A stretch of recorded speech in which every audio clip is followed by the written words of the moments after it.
우리가 세상을 살아가면서 어떠한 리더를 따르느냐는 굉장히 중요한 선택이고 결정입니다. 어, 우리가 전쟁에서 나를 이끄는 그 리더 한 명에 따라서 그 사람들이 전쟁에서 죽을 수도 있고 살 수도 있습니다.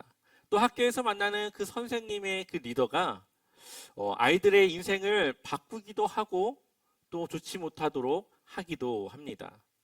또한 이 국가를 운영하는 이 리더를 뽑는 일도 이 국가가 잘 경제적으로 될 수도 있고 그렇지 못한 일이 될 수도 있죠. 리더를 우리가 누구를 따를 것인가의 그 결정은 굉장히 중요한 결정을 합니다. 근데 성경을 보면 리더십에 대한 좋은 사람들이 세 명이 나옵니다. 하나는 모세죠. 모세는 이스라엘 백성들을 애굽에서 구출해서 가나안 땅에 들어갈 수 있도록 이끌었습니다. 또한 여호수아는 그 가나안 땅의 사람들을 이끌어서 이 이스라엘 백성들을 이끌어서 가나안 땅을 정복하기도 하고 정착할 수 있는 그런 리더십을 보여주었죠. 또한 다윗은 왕정 시대에 하나님을 잘 섬기는 왕의 모습을 통해 이스라엘이 가장 큰 영토를 차지하고 부유하고 강대한 그러한 나라를 세우는 리더였습니다. 근데 이 세 명의 리더들의 공통점이 있는데 그것이 무엇인지 아십니까? 하나님의 말씀에 순종했다라는 거죠. 이 세 명의 리더는 하나님의 말씀에 철저히 순종하며 하나님의 뜻을 따랐습니다. 그리고 하나님은 그 세 명의 리더가 하는 모든 일에 앞장서서 행하시고 함께 하셨던 것이죠. 오늘은 르호보암이라고 하는 왕에 대해서 우리가 함께 나누면서 우리는 어떠한 왕을 따라야 되는가? 우리는 함께 그 말씀을 나눠보도록 하겠습니다. 르호보암 왕은 고집이 센 왕이었습니다.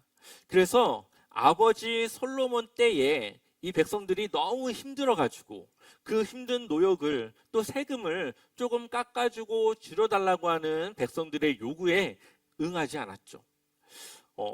이 르호보암 왕의 그러한 고집은 결국 이 나라가 둘로 나눠지는 결과를 가져옵니다.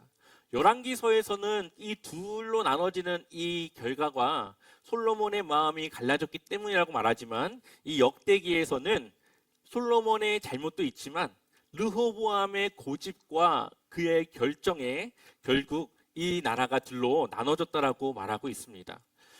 백성들의 대표였던 여로보암은 이 르호보암에게 세금과 힘든 노역을 줄여줄 것을 요구했죠.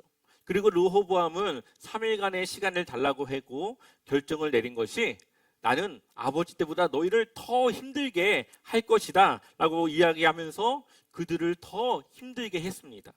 그러자 여로보암을 중심으로 백성들이 이 예루살렘을 떠나 다른 나라를 세우게 되는데 그 나라가 바로 북이스라엘이죠.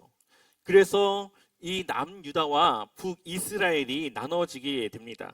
우리 친구들이 볼 때 이 르호보암이라고 하는 왕은 좋은 리더인 것 같습니까?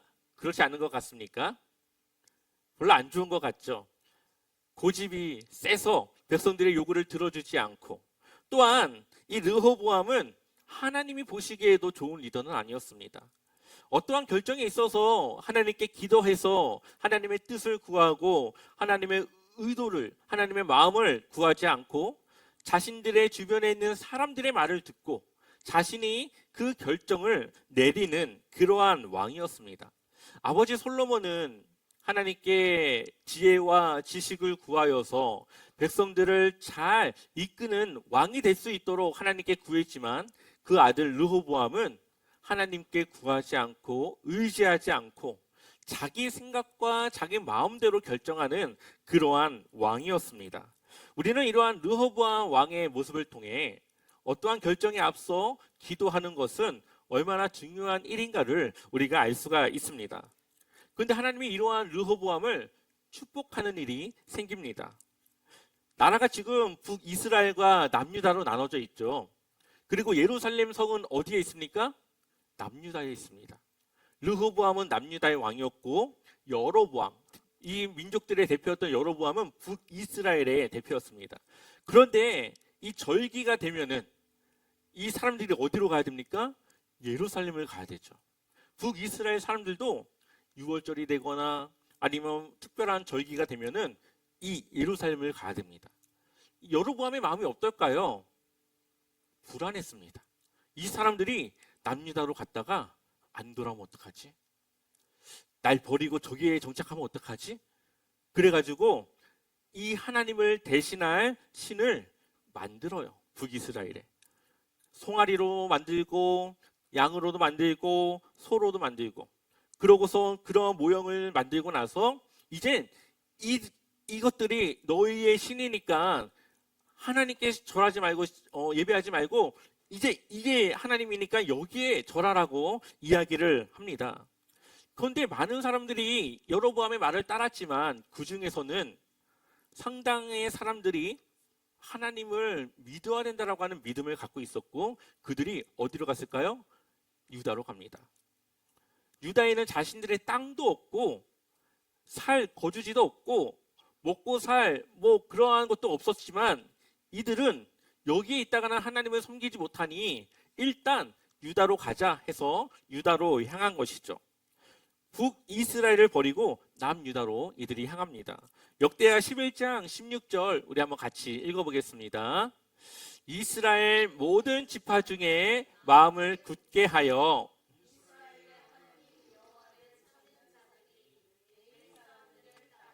예루살렘에 이르러 조상들의 하나님 여호와께 제사하고자 한지라. 아멘. 이때 당시 이 레위 사람들은 하나님을 예배하는 그 일들을 주관하고 돕는 그런 사람들인데, 이 사람들이 우상을 섬기게 하고 또 이 사람들을 대신해서 다른 제사장들을 세우는 이 북이스라엘의 그러한 모습에 결국은 레위 사람들을 따라 많은 사람들이 유다로 오게 됩니다. 자, 신앙이 좋은 사람들이 남유다로 오니까 남유다의 전체적인 신앙이 어떻게 됐죠? 올라갔죠. 그들의 신앙심이 하나님 앞에 좋아졌습니다. 그러자 하나님은 그 유다를 축복했습니다. 그래서 그 유다가 비록 르호보암 왕은 조금 하나님 보시기에 부족한 왕이지만 그 백성들의 그러한 신앙 때문에 하나님은 그 나라를 축복하게 됩니다. 이 유다로 온 사람들은 자신들의 평안한 삶을 버리고 하나님을 선택한 사람들이었죠. 이들에게 있어서 자신들이 평안하면서 하나님을 지키지 못하는 것보다 힘들지만 하나님을 섬기는 것이 더 중요하다는 것을 보여주게 됩니다.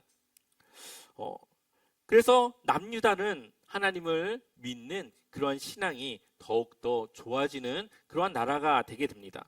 근데 역대하 11장 17절을 보니까 우리 한번 읽어볼까요? 함께 읽어보겠습니다. 그러므로 3년 동안 유다 나라를 도와 솔로몬의 아들 르호보암을 강성하게 하였으니 이는 무리가 3년 동안을 다윗과 솔로몬의 길로 행하였음이더라. 아멘. 근데 이게 몇 년이 갑니까? 3년밖에 안 갑니다. 르호보암이 왕위에 오른 지 5년째, 그리고 하나님이 이들을 축복한 지 3년째 되자 이들은 이제 살만해지니까 하나님을 또 버리기 시작하는 거죠. 하나님 보시기에 이제 또 악한 일을 이들이 행하게 됩니다. 이들이 3년 동안은 누구의 길로 따랐다고요? 다윗과 솔로몬의 길을 따랐다. 모든 왕들의 기준은 다윗과 솔로몬의 길을 기준으로 해서 평가를 합니다. 그런데 3년 동안은 그러한 길을 갖고 하나님은 솔로몬 시대의 그 부국한 그 나라를 유지시켜 주셔서 여전히 부강한 나라, 부자 나라, 그렇게 힘 있는 나라를 통치하게 하셨는데 이들의 신앙이 하나님 앞에 끊기자 이제 이들에게 어려움이 닥쳐오기 시작합니다. 역대하 12장 1절을 보니까 르호보암은 왕위가 튼튼해지고 세력이 커지자 주님의 율법을 어떻게 했습니까? 버렸다. 온 이스라엘도 그를 본받게 되었다. 아멘. 나라가 강해지자 르호보암은 이제 뭐 하나님 없어도 살만하네, 이러한 마음을 갖게 된 거죠. 이러한 것을 우리가 한 단어로 뭐라고 할까요? 교만이라고 말하죠. 하나님이 없어도 내 힘으로 살아갈 수 있겠다는 그 마음을 우리는 교만이라고 말합니다. 근데 르호보암은 나라가 잘 되니 하나님 없어도 자신이 충분히 이 나라를 이끌 수 있다라고 생각을 합니다. 그래서 율법을 버립니다. 율법을 버렸다라는 것은 누구를 버린 겁니까? 하나님을 버린 거예요. 우리가 하나님을 버리는 것은 다른 것이 아닙니다. 하나님의 말씀을 따르지 않으면, 하나님의 말씀에 순종하지 않으면 그것은 하나님을 버린 겁니다. 아무리 교회에 나와서 예배를 드려도, 기도를 하고 찬양을 해도 그 삶에 하나님의 말씀에 대한 순종이 나타나지 않으면 아무것도 아니라는 거죠.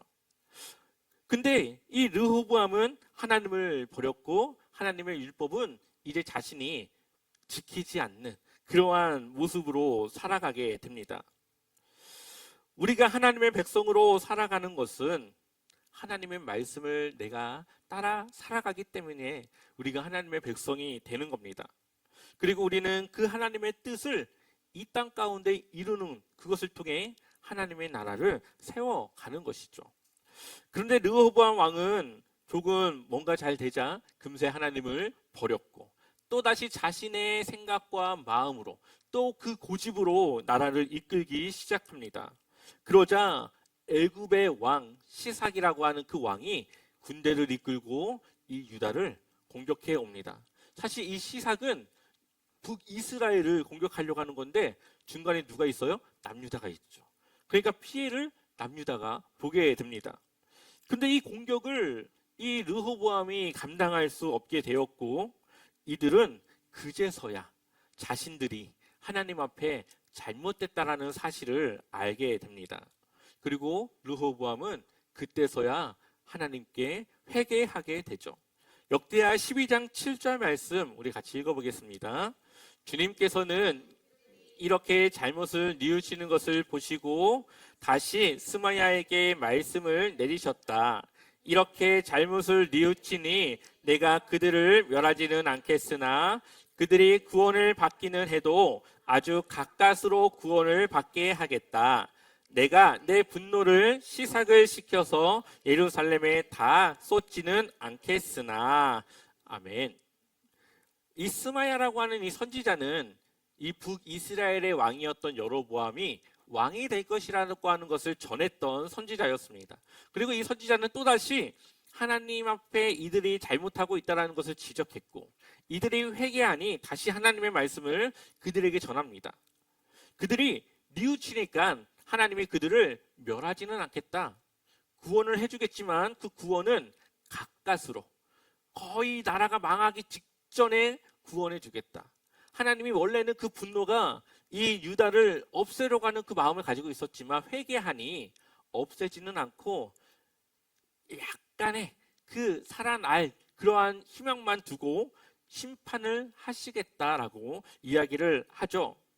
그러면서 8절에 보니까 그들이 시삭의 종이 되어 보아야 나를 섬기는 것과 세상 나라들을 섬기는 것이 어떻게 다른지 어떻게 된다고요?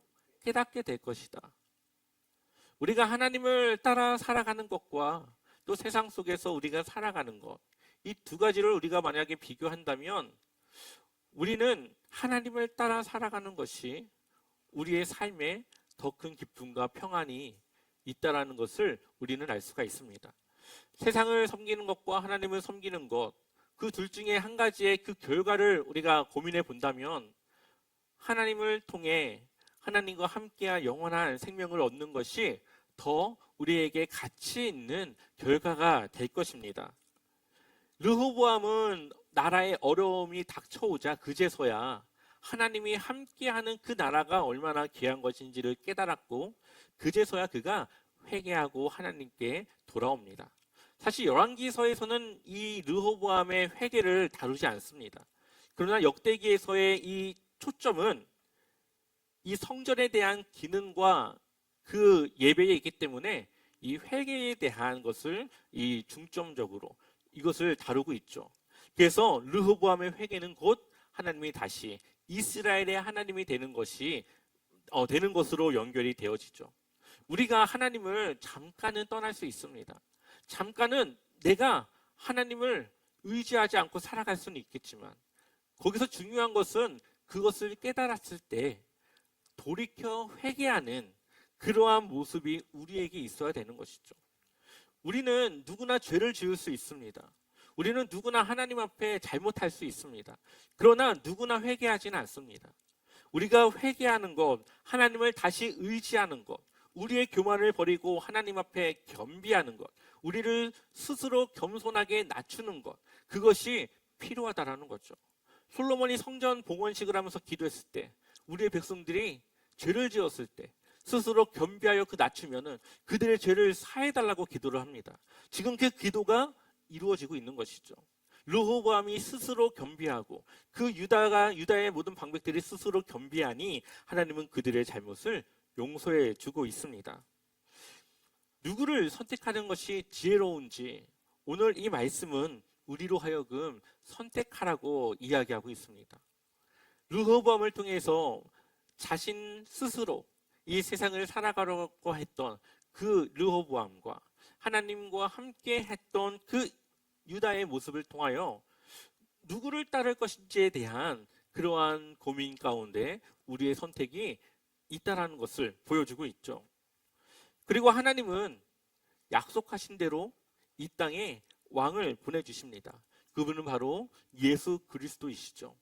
르호보암 왕은 부족했고 그의 모습은 완전하지 못했습니다. 그러나 예수 그리스도는 온 세상의 창조주이시며 왕이시며 모든 것이 완벽하신 왕이시죠.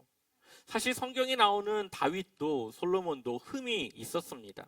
그들도 잘 하나님을 섬기는 왕이라고 말하지만 완전하지 않습니다. 이 세상에 있는 모든 왕은 다 부족한 왕들입니다. 그러나 하나님이 이 땅 가운데 보내주신 왕은 바로 예수 그리스도는 완전하고 온전하신 그러한 왕이죠. 또한 예수님은 섬김의 왕이십니다. 그래서 세상의 많은 왕들은 또 이 시대의 많은 리더들은 힘과 권력과 무력으로 사람들을 굴복시키고 자신을 따르게끔 그 사람들의 그 정점에 서서 이끌어가지만 예수님은 섬김으로 그들에게 사랑을 베푸심으로 그들의 마음을 변화시키고 그들이 예수님의 그러한 운동에 예수님의 그러한 복음에 참여하도록 이끄시는 바로 그러한 섬김의 왕인 것을 우리로 하여금 보게 되죠. 이제는 우리가 선택해야 될 것은 이 세상을 움직이는 이 세상의 것과 이 세상을 이기신 예수님과 어떠한 것을 선택하고 누구를 따를 것인가를 우리로 하여금 또 한 번 선택하게 하고 있습니다. 우리가 예수님을 따라 제자로 살아가면 우리는 예수님과 같이 하나님의 자녀로서 하나님과 함께 할 수 있게 되는 것이죠. 그러나 그 따름에는 섬김이 있어야 되고 사랑이 있어야 되고 하나님의 말씀을 따라 그 뜻을 이루며 살아가야 되는 것입니다. 오늘 우리는 르호보암 왕을 보았습니다. 하나님을 섬길 때는 하나님이 유다의 왕이었지만 하나님의 율법을 버렸을 때는 하나님 또한 유다와 함께하지 않는 것을 볼 수 있습니다. 이제 우리의 선택은 누구를 따를 것인가를 선택해야 합니다. 하나님을 따르는 것과 세상의 것을 따르는 것, 여러분들은 무엇을 선택하시겠습니까? 무엇이 여러분들의 삶에 또 여러분들의 인생의 모든 결과에 더 좋은 것을 우리가 얻을 수 있을까요? 우리 모두가 하나님의 사랑과 섬김으로 하나님의 나라를 이 땅 가운데 이루며 하나님의 말씀에 순종하며 하나님께 충성하며 하나님의 제자로 주님의 자녀로 살아가는 것이 우리에게 더 좋은 유익의 결정일 것입니다. 이번 한 주간 여러분들의 삶에 하나님을 따르는 하나님을 순종하는 그러한 멋진 믿음의 삶을 살아가시기를 축원합니다.